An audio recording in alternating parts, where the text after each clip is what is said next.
नमस्कार, आप हैं न्यूज टॉप 9 और आपके साथ मैं हूं शुभांकर मिश्रा। आज पश्चिम बंगाल के चुनावी रण में एक बार फिर दो दिग्गज आमने सामने हैं।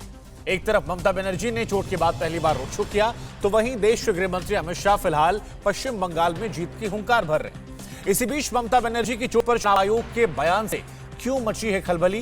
बीजेपी ने बंगाल चुनावों में किन 4 सांसदों को उम्मीदवार बनाकर पेश किया?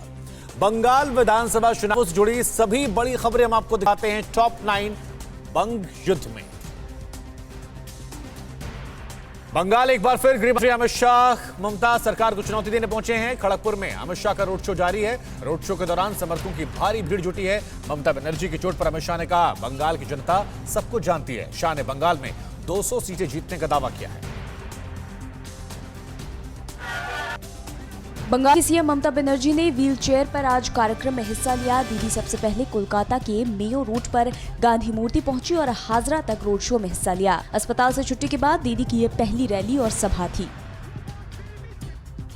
रोड शो के बाद ममता बनर्जी ने हजारा में जनसभा को संबोधित करते हुए कहा कि घायल बाघ सबसे ज्यादा खतरनाक होता है। ममता ने कहा कि लोकतंत्र पर हमले से बड़ा कोई दर्द नहीं है। बंगाल के लोगों के दर्द से ज्यादा मेरा दर्द नहीं।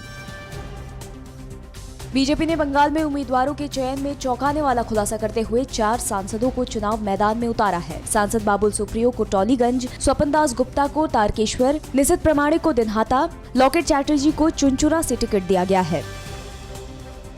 बीजेपी के महासचिव कैलाश विजयवर्गीय ने दावा किया है कि इस बार बंगाल में बीजेपी सरकार बनाएगी और मंत्रिमंडल का खांचा तैयार कर टिकट बंटवारा किया गया। सरकार में जिस भूमिका की जरूरत होगी उसी के मुताबिक टिकट बांटे गए। नंदीग्राम के सोनाचूर में बीजेपी उम्मीदवार शुभेंदु अधिकारी के प्रवेश नहीं करने की टीएमसी की धमकी को लेकर भारी उत्तेजना है। शुभेंदु नंदीग्राम यहां शहीदों को श्रद्धांजलि देने वाले थे। इस दौरान टीएमसी और बीजेपी समर्थकों में जमकर भिड़ंत हुई। ममता बनर्जी के घायल होने के मामले में चुनाव आयोग ने मिली रिपोर्ट के आधार पर इसे दुर्घटना करार दिया। चुनाव आयोग ने कहा कि रिपोर्ट के मुताबिक ममता बनर्जी पर कोई हमला नहीं हुआ। नंदीग्राम के चुनाव प्रचार के दौरान ममता घायल हो गई थी। बंगाल में जारी घमासान के बीच नॉर्थ 24 परगना में टीएमसी की गुंडागर्दी फिर देखने को मिली। सोदपुर के एक घर में जबरन पोस्टर लगाए जाने पर 2 पक्षों के बीच जमकर मारपीट हुई। घटना में 3 लोग गंभीर रूप से घायल हैं। बीजेपी का टीएमसी कार्यकर्ताओं पर हमले का आरोप है। पश्चिम बंगाल के मुर्शिदाबाद में चुनाव से पहले भारी मात्रा में विस्फोटक बरामद हुए। खेरेरा गांव में एक नहर के किनारे 16 देसी बम मिले। बम निरोधक दस्ते ने सुरक्षित स्थान पर विस्फोटक को डिफ्यूज किया।